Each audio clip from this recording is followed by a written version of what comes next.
দেখো আজকে আমরা শিখবো একটা নতুন জিনিস, রিমেন ইন্টিগ্রেশন। রিমেন ইন্টিগ্রেশন শেখার আগে আমাদের সবার আগে জানতে হবে পার্টিশন কি।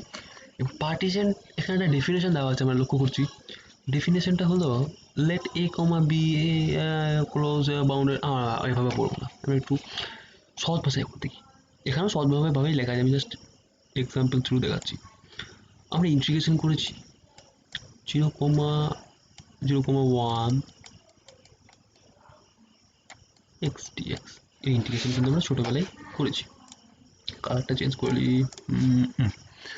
এখন এই যে 0,1, এটা যদি আমি সংখ্যার আকারে টানি কিরকম হবে গো? এটা হচ্ছে কি আমার 1, একটু বড় করে লিখি, জুম করে নি। হ্যাঁ, এটা হচ্ছে 0, এটা 1। এইটুকু অংশের মধ্যে আমাদের ইন্টিগ্রেশন করতে হবে, ব্যাস, আর কিছু না।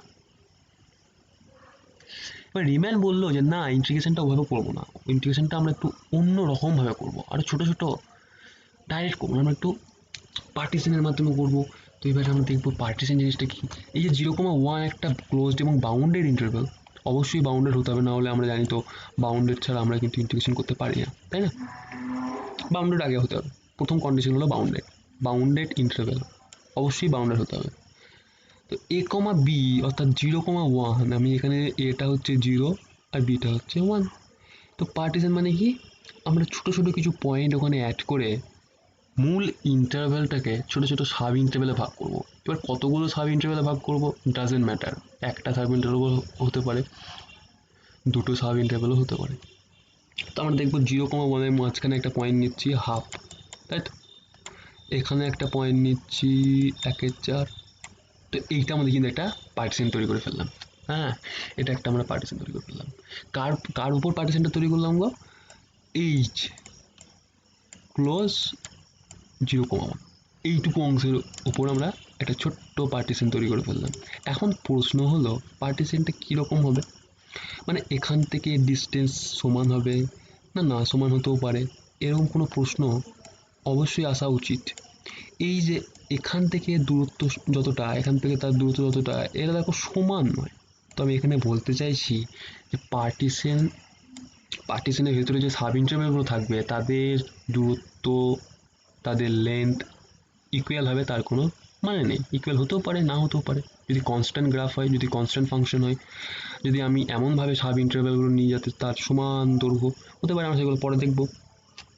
এবার আরেকটি প্রশ্ন যেটা হচ্ছে, এই যে পি 0,1-এর মধ্যে একটাই কি পার্টিশন পাবো? হ্যাঁ, পার্টিশনে যদি লিখি আমি হাতে কলমে, মানে পি ইকুয়াল টু 0 এভাবে লিখছি কেন আমি একটু পরে বলছি, 1/4 কমা হাফ কমা আমাদের লাস্ট পয়েন্টটা কত গো? 1। এটা আমাদের পার্টিশন অফ কার মধ্যে, কার ওপর পার্টিশনটা তৈরি করলাম? 0,1। এখন বলো তো একটাই কি পার্টিশন হবে? আমি যদি এখানে আর একটা পয়েন্ট নিতাম, এখানে আর একটা পয়েন্ট নিতাম, এর ফাঁকে যদি একটা পয়েন্ট নিতাম, এর ফাঁকে যদি একটা পয়েন্ট নিতাম, এভাবে কিন্তু দেখো অসংখ্য পার্টিশন হতে পারে, অসংখ্য পয়েন্ট হতে পারে। দেখাতে পারবে না তুমি এত ছোট ছোট পার্টিশন। এভাবে যদি এরকম করে আমি ডট ডট করে নিয়ে থাকি প্রত্যেকটা ছোট ছোট পার্টিশন, কিন্তু সম্ভব নয়, গোনা সম্ভব নয়, অসম্ভব। মানে অসংখ্য পার্টিশন পাবে। তার মধ্যে কি করলাম আমি একটা P1 পার্টিশন। দেখো এখানে যে এক্সাম্পলটা দেওয়া আছে, মানে আমি যদি একটু ভালো করে পড়ি, ব্যাপারটা এরকম হবে। এক সেকেন্ড দাঁড়াও,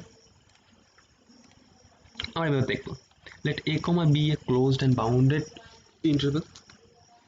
ওকে, আমরা বাউন্ডেডনেসটা দেখালাম, ইন্টারভেলটার পরিচয় দিলাম। এখন p equal to p for partition, p equal to x0, x1, x2, dot dot করে xn of points of a, b।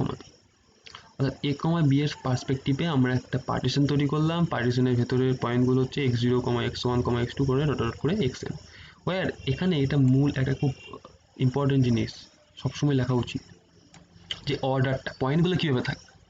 এখানে এ হচ্ছে গিয়ে x0, তার থেকে ছোট x1, এই তার থেকে বড় x1, এম করে চলতে চলতে চলতে সব শেষে হবে গিয়ে xn। xn মানে কি বি, অর্থাৎ এখানে জিরোটা হচ্ছে কি আমার এ আর ওয়ানটা হচ্ছে বি।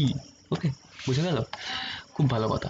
এবার আমরা দেখবো এই যে এখানে এটা একটা সেট, পার্টিশন এটা একটা সেট, সেটে আমরা জানি সেকেন্ড ব্র্যাকেটের মধ্যে লেখা হয়। তাহলে এখানে ফার্স্ট ব্র্যাকেট বলে ডিনোট করছে পার্টিশন বলে না, পার্টিশন বলে নয়। এখানে দেখো ফাইনাইট অর্ডার, এখানে দেখো অর্ডার, এই যে অর্ডার লেখা আছে না, অর্ডার সেট মানে হচ্ছে x1 এর পর x2 আসবে, অর্থাৎ x0 এর পর x1ই আসবে, x1 এর পর x2 আসবে, x1 x2 এর পর x3 আসবে, মানে পরপর আসবে। সেটের মধ্যে যে পয়েন্টগুলো, যে এলিমেন্টগুলো, সেগুলো কিন্তু পরপর আসবে, পরপর আসবে। ওই জন্য আমরা অর্ডার সেট লিখেছি। এখানে যদি সেকেন্ড ব্র্যাকেট দেওয়া হয় তাও কোনো খোঁজ নেই, কিন্তু ফার্স্ট ব্র্যাকেট দেওয়া একটা মানে এই অর্ডারনেসটাকে এটা ডিফাইন করার জন্য আমরা ফার্স্ট ব্র্যাকেট দিই। ওকে, এখন 0,1 মধ্যে আমি একটা পার্টিশন নিয়েছি, দুটো পয়েন্ট অ্যাড করে, একটা হচ্ছে 1/4, একটা হাফ। এরকম করে অসংখ্য পার্টিশন হতে পারে। যেমন ধরো এখানে একটা এক্সাম্পল থ্রু দেখানো হয়েছে, লেটেস্ট কনসিডার ইন্টারভ্যাল 0,1, অর্থাৎ 0,1 মধ্যে আর একটা পার্টিশন নিচ্ছি P2, মানে আমি যদি ওটা P1 নিই, ওটা P2 নিচ্ছে। এখানে দেখো একটা অ্যাডিশনাল আর একটা পয়েন্ট যোগ করেছে, এখানে ওরা আর একটা পয়েন্ট যোগ করেছে, তাই না? তো এটা P2। এরকম করে কেউ তুমি যদি বলো এই 3 4 আর 1 মধ্যে আর একটা পয়েন্ট হবে, তো এরকম করে অসংখ্য পার্টিশন হবে, তাই না? তো A, B এর মধ্যে আমি একটি পার্টিশন নিচ্ছি, তাই অসংখ্য পার্টিশন মানে the family of partition of A, B, অর্থাৎ A, B এর মধ্যে যতগুলো পার্টিশন আছে অসংখ্য হতে পারে, ওই জন্য আমরা বলবো দ্য ফ্যামিলি অফ পার্টিশন। কীভাবে ডিনোট করা হয়? P of A, B। এই যে পি অফ A, B, এটাকে পিটাকে এইভাবে লেখা হয়, হ্যাঁ, একটু বাঁকা, পি অফ A, B, মানে কি এই A, B এর মধ্যে সমস্ত পার্টিশন এখানে বিলং করছে, তাই না? অর্থাৎ আমি যে পার্টিশনটাকে ডিফাইন করলাম এটাকে এইভাবে লিখবো, সরি এই পিটা কিন্তু এরকম হবে, নর্মাল পি আমরা যেমন লিখি এরকম, বিলংস টু, অর্থাৎ এই যে P1 অর্থাৎ এই পার্টিশনটা বিলংস টু কোথায় বিলং করছে? এই ফ্যামিলি অফ পার্টিশনের মধ্যে। পার্টিশন ব্যাপারটা ক্লিয়ার হলো? যে কোনো ধরনের পার্টিশন হতে পারে, অসংখ্য পার্টিশন হতে পারে, একটা একটা ইন্টারভেলের মধ্যে অনেক পার্টিশন হতে পারে, সেটাই আমরা দেখলাম। এখানে একটা ইম্পর্টেন্স নোট দেওয়া আছে, পার্টিশন ইন্টারভেলকে ভাগ করে কিন্তু নট ওভারল্যাপিং। মানে কি? এই যে একটা ধরো আমি একটা একটা পার্টিশন আমি তৈরি করলাম, এখানে ধরো x0, জুম করে নিই, এটা x0, এটা মুছে দিলাম,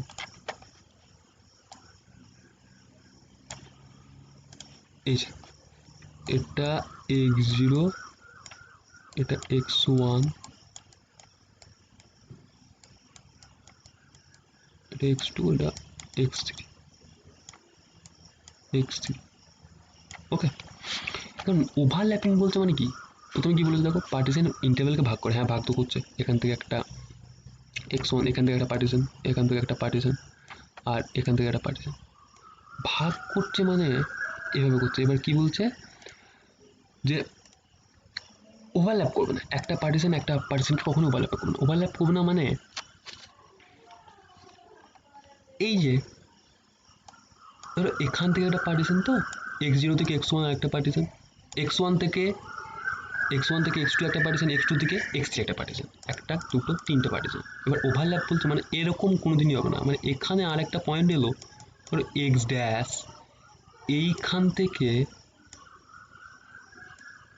এই x2 কি করলো, ওভারল্যাপ করছে না, এই যে x0 আর x1 এর মধ্যে ওভারল্যাপ করছে, এই ব্যাপারটা হবে না, বুঝে গেল? আমরা এবার সেকেন্ড পয়েন্টটা দেখবো, কখনই হবে না কিন্তু এটা মাথায় রাখা উচিত। এবার আমরা সেকেন্ড পয়েন্ট দেখবো, partition always close and bounded. এরকম দেখলাম পার্টিশন অবশ্যই ক্লোজড এবং বাউন্ডেড হবে, তার কারণ হচ্ছে দেখো মূল ইন্টারভ্যালটা যদি আমাদের বাউন্ডেড এবং ক্লোজ হয়, তার মধ্যে পার্টিশনগুলো অবশ্যই ক্লোজ এবং বাউন্ডেড হবে। যদি না হয়, না হতেই হবে, যদি না হবে কেন বলছি, হতেই হবে, এটা নেসেসারি কন্ডিশন। কারণ আমরা ইন্টিগ্রেশন করতে পারবো না, বাউন্ডেড যদি না হয় পার্টিশন, তাহলে আমরা ইন্টিগ্রেশনই করতে পারবো না। এবার আমরা নতুন দুটো টার্ম শিখবো, সেটা হচ্ছে আপার সাম অ্যান্ড লোয়ার সাম।